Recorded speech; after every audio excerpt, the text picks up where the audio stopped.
While most tire dealers provide online tire sales, a large percentage still prefer in-store and may not even provide an online option.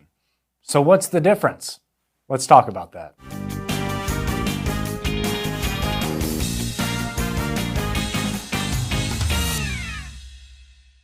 This video is sponsored by Wix Filters, manufacturers of filters for automobiles, trucks, off-road equipment, and manufacturing applications. Go to wixfilters.com for more information.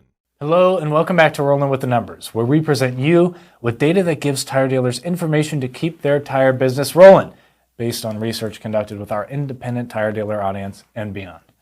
My name's Christian, and on this week's show, we're taking a look at various sets of pricing data to help gain a better understanding of where dealers make their profits and how. When it comes to deciphering tire sales data, unraveling where revenue streams converge can be tough. I compare cutting through this data to embarking on a safari through the dense financial foliage of the tire industry in pursuit of the ever-elusive golden sales profit idol.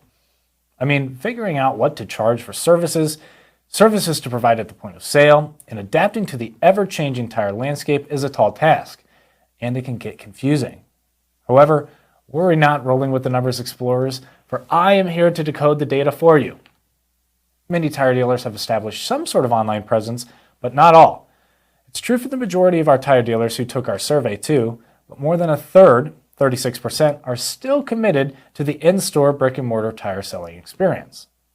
Of those 64% of respondents who said they sell tires online, 51% reported that online sales yield higher profits, while on the flip side, 21% think that in-store tire sales reign supreme.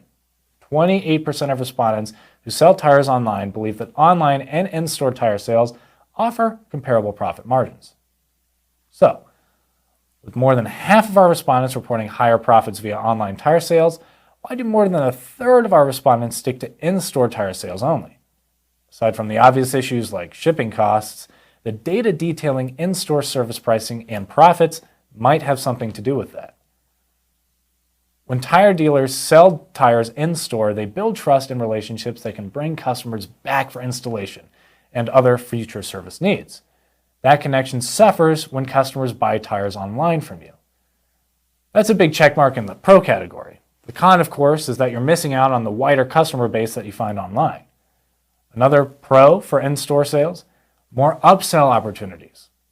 Our respondents say that the most popular added upsell is alignment service, followed by brakes, oil changes, and TPMS calibrations.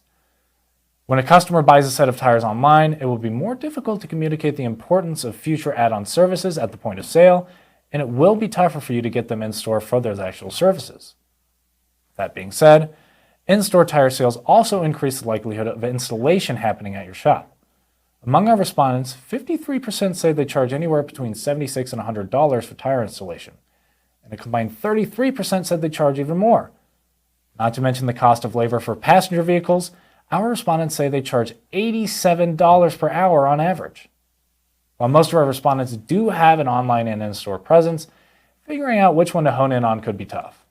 If you're successful in tire upselling, tire installation, and service revenue, focusing on in-store sales is probably the best path for you. However, as the digital landscape grows in the tire industry, you may find it beneficial to consider evolving with the industry by pushing your online presence. We want to hear from you, though. Do you think online tire sales are a waste of time? What's your reasoning for focusing in on in-store versus online? Let us know. So, that's today's show. But for more tire business intelligence data to help boost tire dealer profitability, please be sure to watch out for our next episode. And if you subscribe to our newsletter, it'll be in there. Look out for it. Until next time, keep on rolling.